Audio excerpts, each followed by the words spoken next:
first thing I would like to point out is that I changed my title several months ago, but that didn't seem to go through.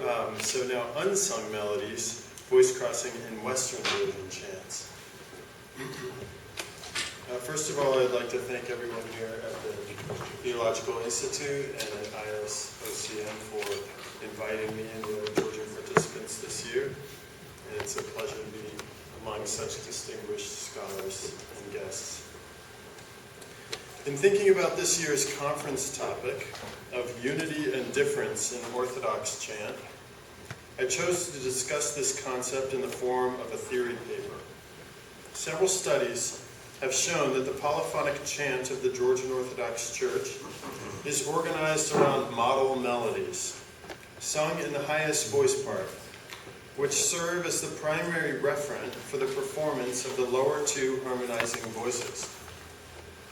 What is not understood so well is how this harmonization was accomplished in real time without musical notation.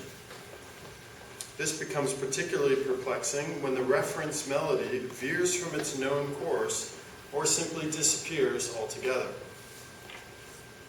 As discussed by David Chubliashvili, chant students learned modal melodies and then paralleled this melody with fourths, fifths, or octave intervals below to create the polyphonic structure that we hear.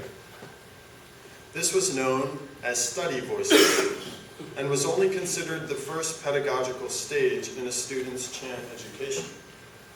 In this and other plain mode styles, all three voice parts are closely bound to their respective vertical and harmonic associations, famously likened to the Holy Trinity by 11th century philosopher Ioane Petrici. But as chant students progressed in knowledge, experience, and skill, more possibilities for ornamentation and coloration, as it's called in Georgian, were allowed, especially for chants whose liturgical function required longer time spans, and of course the great feast day chants. Later, nearly all chants could be sung in plain mode or colorful mode, as the surviving corpus of chant manuscripts reveals. Many variants of each chant exist, as knowledge of the manner of coloration allowed for a unique manifestation of the chant text at each rendering. It is important to note that colorful chant can never replace plain mode chant and does not exist as a separate chant. Colorful mode chants in notation are only fixed photographs of an organic process of variation that in the oral tradition would have been constantly beautified and elaborated according to the skill of the chanters present. As St. Eftime Karaselidze dictated in one of the chant tomes that he carefully recopied for preservation, quote, "If there were not a kilo melody, how could we ornament it? Therefore, the structure of kilo is the foundation of chant upon which every movement of the voice is dependent and connected like veins. Only that person who has learned the kilo well will be able to guess where and how it is suitable to ornament the movement of the voices." End quote. One of the main methods of coloration is the technique of gadajvaredineba, which in Georgian literally means the crossing of the cross. Jvari being the cross, the crucifixion, and gada being the preverb that suggests crossing the street or moving to a new home, or crossing from one place to another in general. Crossing of the cross. For the purposes of this paper, I'll refer to it as more commonly used term voice crossing. This technique relied on each chanter's knowledge of the referent melody to such a degree as to be able to deviate from the plain mode melody and harmonizations while still maintaining the deep structure of the chant.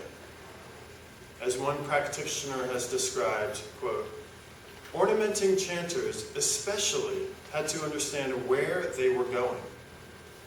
The final chord or note is the canon and the rule of every chant. Each phrase had its own final ending note that could not be changed.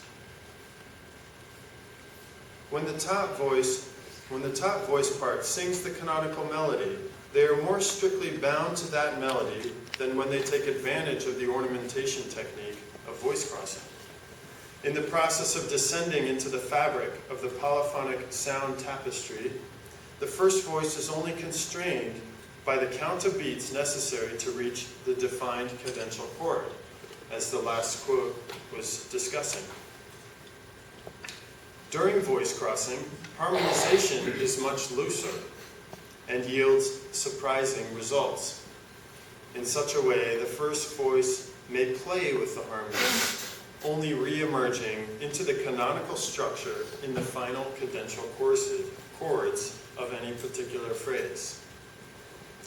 And now I'd like to present a series of examples to illustrate what I'm talking about. The first one is Aghdgomasa Shensa, the angels in heaven rejoice, from the Pascha. Can I do it from here?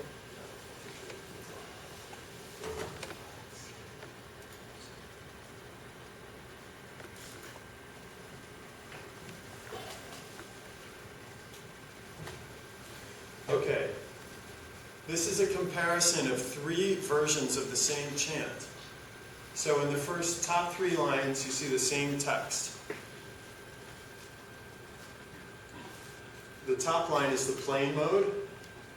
The second line is from the same school, Gelati Monastery School, that Dato was just discussing. But you can see, starting from the words Christe, the first voice descends into what I'm calling the voice crossing, only re-emerging for the final chord of the cadence, on Va. If you look at the lower version, it does not do a voice crossing, but continues high with the words Christe. Look down at the second set of 3 lines. You see a similar movement. In the line marked number 4, we have the canonical melody. Line marked number 5, starting from the syllable lo, the first voice descends into a voice crossing.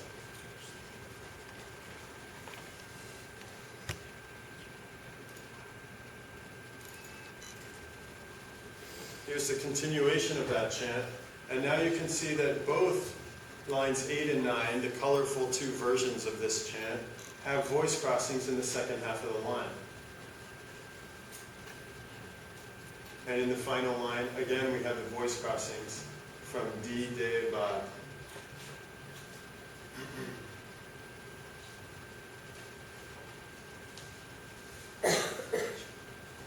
In this example, it's possible to see how the top voice singer deviates from the canonical melody for just a couple of beats, dipping below the second voice, but still rising to the appropriate cadence note. The second and third voices are hardly affected by this voice crossing and simply ornament their own line.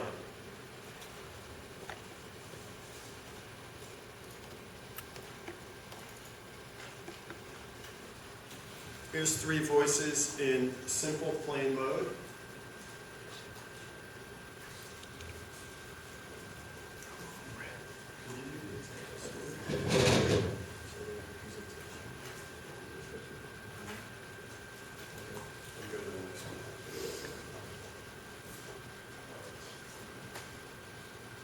And here is the colorful version of that same chant. We were just looking at the first voice melody, a comparison of the previous examples, and now we're seeing a 3-part harmony texture as it would be sounded. So first, second, and third voices.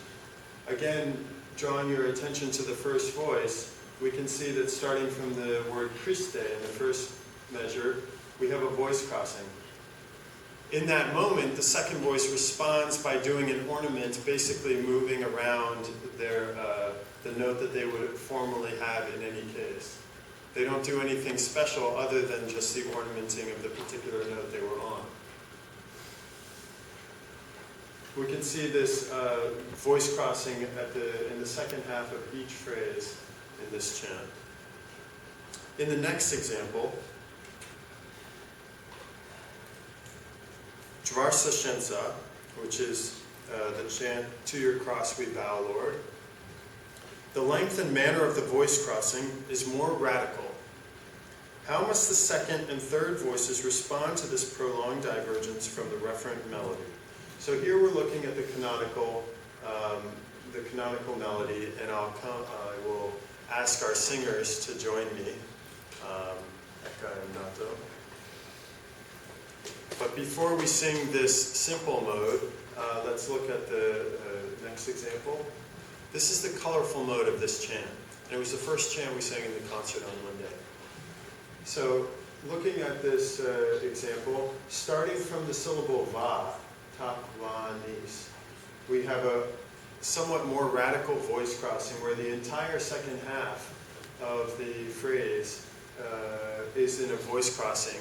And in this case, the second voice needs to respond. They can't just ornament a particular note. The second voice on the syllable nis rises into a higher mode, a higher range than they would typically have if they were ornamenting lower than the canonical melody, if that made sense. So when the first voice descends into a voice crossing that's a longer and more radical, such as the one I'm showing here, the second voice needs to have a method of responding to that, which usually means going up. On the contrary, the bass descends, because the first voice can never cross the bass voice. We haven't seen any examples of that in the manuscripts, except perhaps a rare exception here and there, but does not seem to be part of the oral tradition practice. So when there's a voice crossing from the first voice, the bass responds, and we see that in the syllable tsent. As the first voice continues lower, the bass needs to descend a full fifth in order to remain below the first voice. Okay, so let's go to the previous example. We'll sing the Sadak Hiro, and then we'll sing the colorful mode, and I want to accent the first voice melody, which does the voice crossings, sung by my older wife.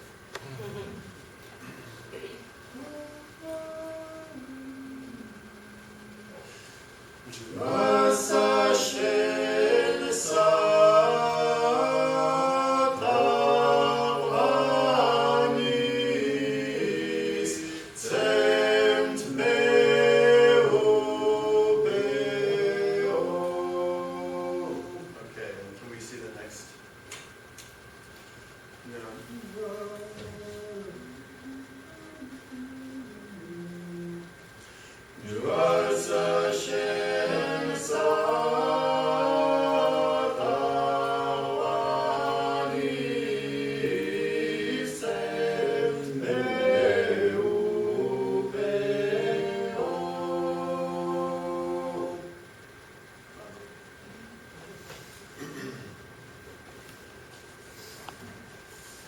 In some cases, the practice of voice crossing became so extreme that the referent melody went entirely unsung for entire phrases.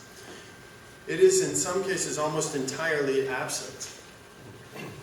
In the oral tradition, as St. Ectima specified, this would only have been possible with a thorough knowledge of the kilo melody. But in the written tradition, colorful variants may survive while the structural basis of the melody is lost.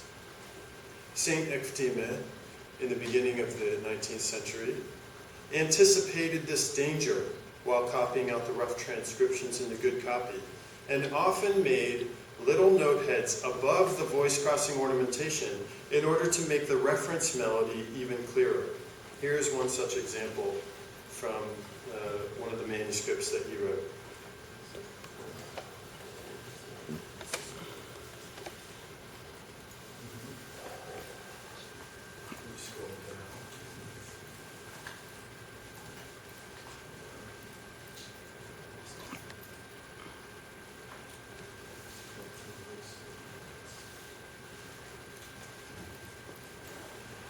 So as you can see in the area that David is highlighting, we have the canonical melody written in small notes above by St. Ectima, who was one of the people involved with transcribing Georgian Chant. This is a photograph of one of his manuscripts. But what the chanters actually sing are the large note heads below that canonical melody. As you can see, what is actually sung by the first voice is quite different than the canonical melody up above. And in response, the second voice has to sing high for the entire phrase until the cadence in the third measure of the bottom system.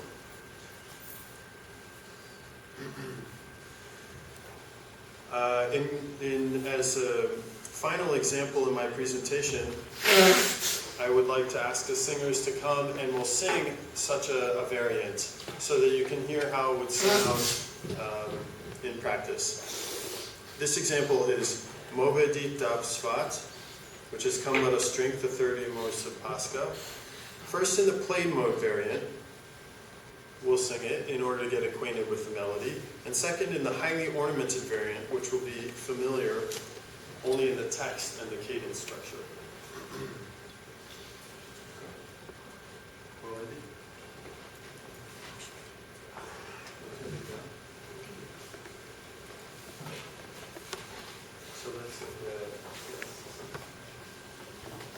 This is not the entire chant, but just two of the phrases.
With the voice crossings.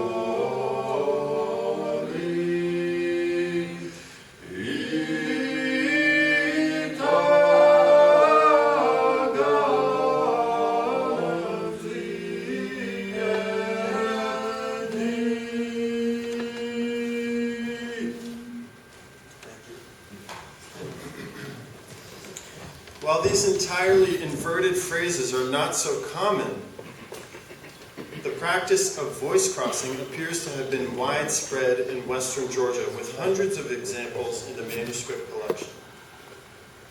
In answer to the question, why does this type of voice crossing and ornamentation even exist? Chant specialist Heirarchy noted that, quote, voice crossing is just one element in the development of polyphonic singing. Yet the development of polyphony did not occur this way in all regions. Quote from Dato Shigliashvili, in the simple mode from the Karbalashvili brothers in eastern Georgia, one characteristic is that they do not use voice crossings. End quote.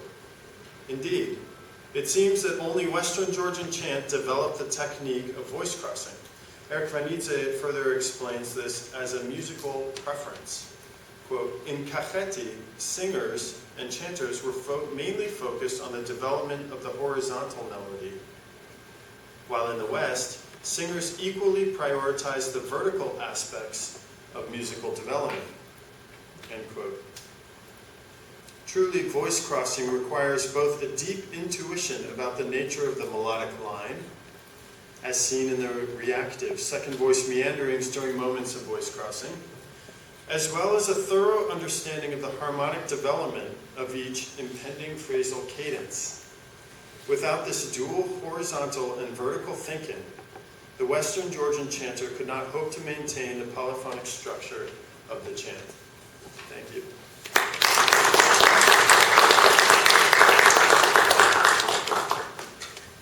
Thank you very much for that very interesting discussion, and sort of we think about the way that we were singing yesterday during the first workshop, and now how we may change some of the settings as we get to know them over the next couple of workshops, over the next couple of days. So, are there any questions? Father Ivan. This will reveal my extreme ignorance of the subject, because I imagine that that's true of most of us here. Are there cases in which the canonical melody has been forgotten? That's to say, it can't be reconstructed. I'm not clear as to whether these melodies are entirely orally preserved or if they also exist in manuscript, and in either case, whether they've been preserved and can therefore be discerned when you see an ornamented version of a chant. That's question one, and I have another one. Can I answer that? Yeah, please. So the question is about whether some of these melodies have been lost. The answer is definitely. There are three main chant schools that have survived in the manuscript form, as Dato was talking about in the previous paper. However, all regions of Georgia had their own chant schools, and many of those chant variants, entire sort of oral traditions, were lost. They simply weren't transcribed during the brief period of transcription from 1880 to 1910 or so. Within the manuscripts that we have, however, for example, if this example that we sang is one of the Irmoy from Easter, but that same phrase occurs, a similar phrase occurs in Toni Troparia.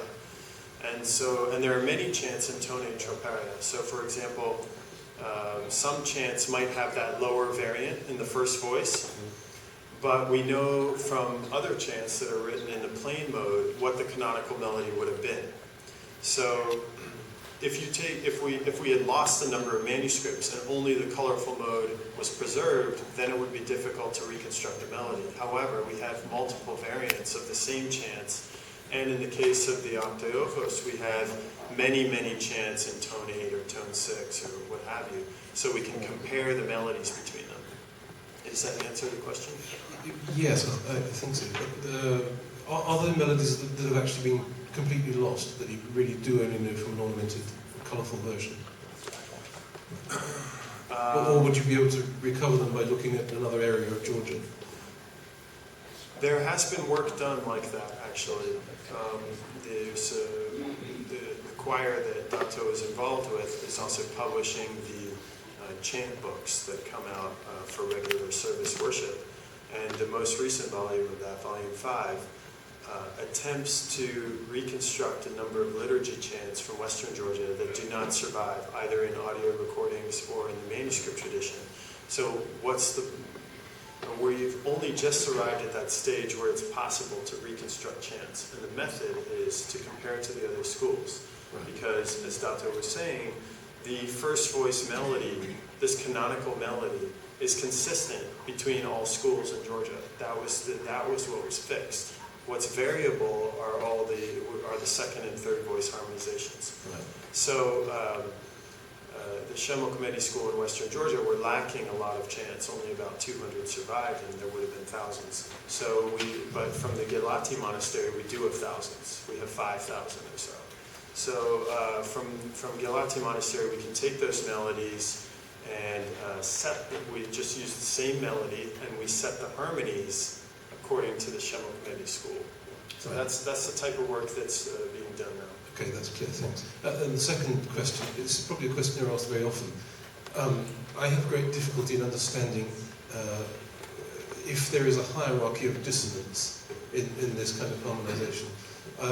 It's not clear to me, and this question of voice crossing seems to complicate the question even further, whether dissonance in the Western sense, in the way that I perceive it, having been trained in Western harmony, arises simply from melodic thinking. And even if that's the case, is there a perception of degrees of dissonance that might be explicable in Western terms. I don't know if I've made myself clear. Yes, I understand your question. This varies widely between the regions in Georgia. I mentioned that in eastern Georgia, voice crossing doesn't exist. And I quoted one scholar on that issue who said that in eastern Georgia, the thinking is more horizontal, therefore more melodic. Therefore, the dissonances that occur because of melodic thinking, as you suggest. In western Georgia, it's much more vertical thinking as well, especially in the far west on the Black Sea coast in Movedit chant styles. So we sang one version in Dato's example. There is a prioritization of certain chords that sound harmonically suitable to the chant for those people. And for example, instead of an octave, they would often harmonize with a ninth, a lower ninth. That sounded more agreeable. The open double fifth was a very strong chord in the Black Sea coastal region, the Monastery school region. So, is there a hierarchy of dissonance? Absolutely. There's a whole code of what sounds agreeable, but it varied according to, what would look like on a map, a very small geographical region. Say that just the diocese of Joensuu would have its own entire harmonic system of harmonizing those canonical melodies, and it might be totally different than a neighboring diocese, for example. What that prioritization of dissonance is a book waiting to be written, because in each region there are certain chords that you see more often than others. Yeah. Okay, thank you.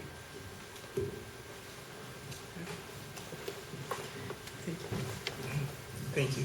I have a question about the transcriptions, old transcriptions we have seen here. Also, the paper before, I have seen signs, sharps, and so on at the beginning of the line. Does it have any meaning about the mode or tonality, or? That's a good question. It's about the key signatures. These key signatures were put in there by the editor of the modern volumes.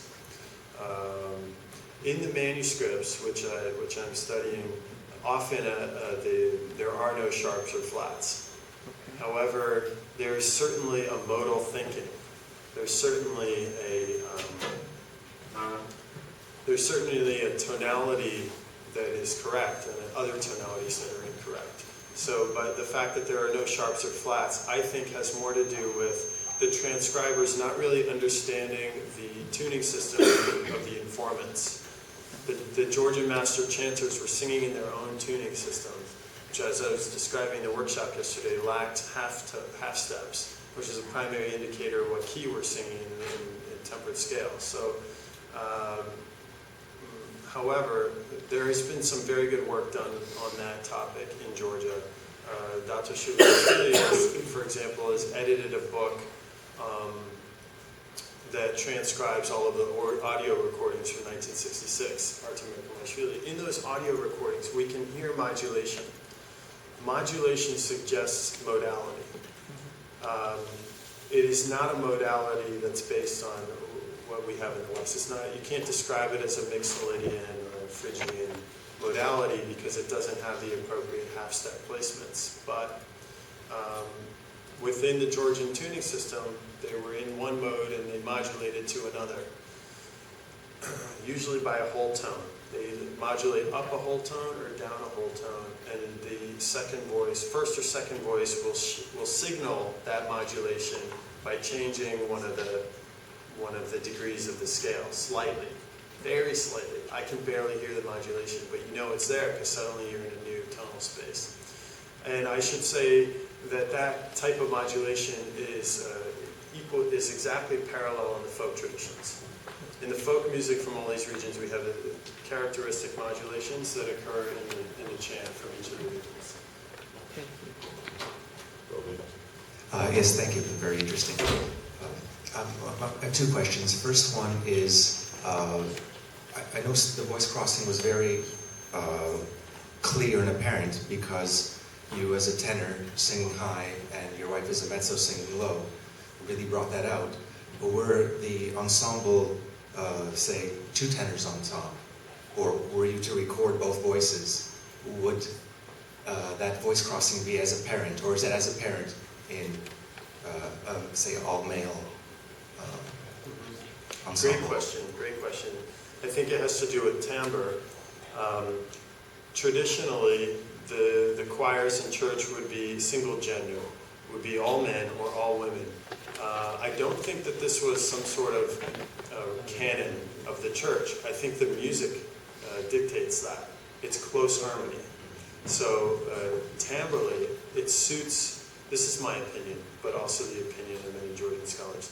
The timbre suits a trio of men or a trio of women.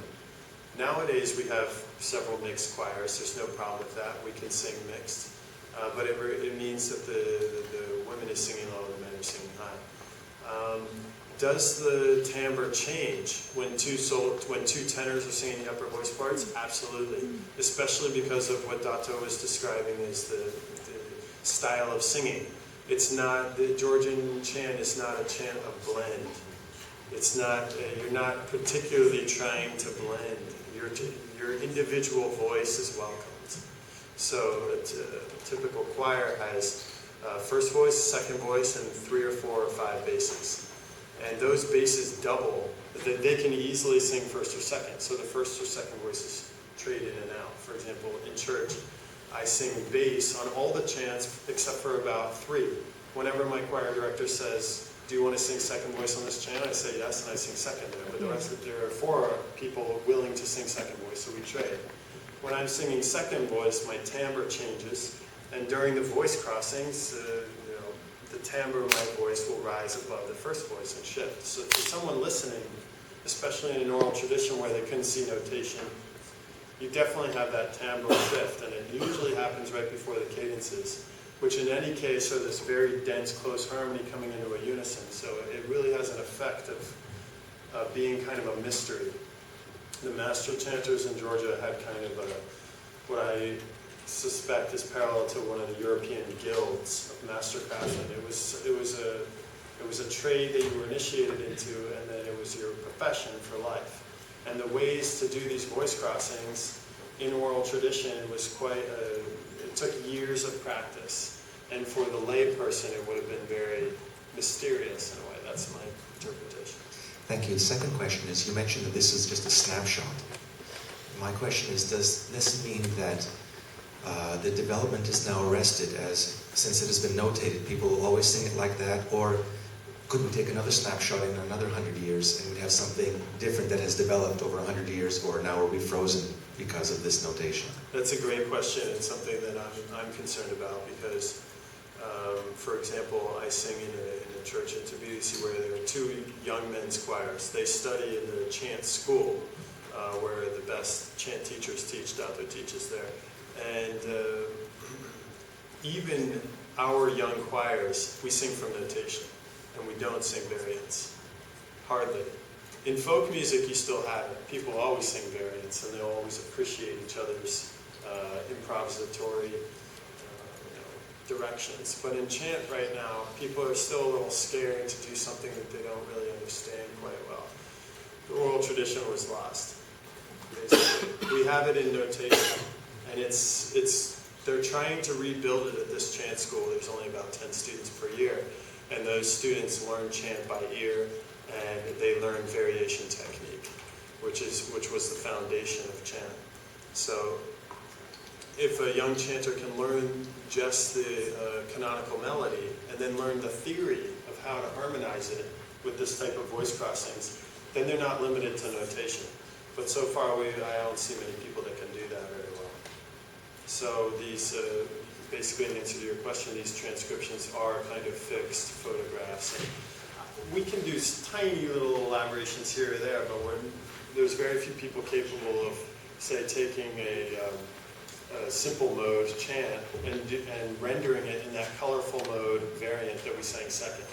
It's like people can't do cadences anymore in concerti. They just do one that's been written out, very few will improvise it. Yeah. Okay, thank you. Okay. John, thank you very much for an outstanding Thank you. presentation as well. Thank you. Next presentation that we're going to have is from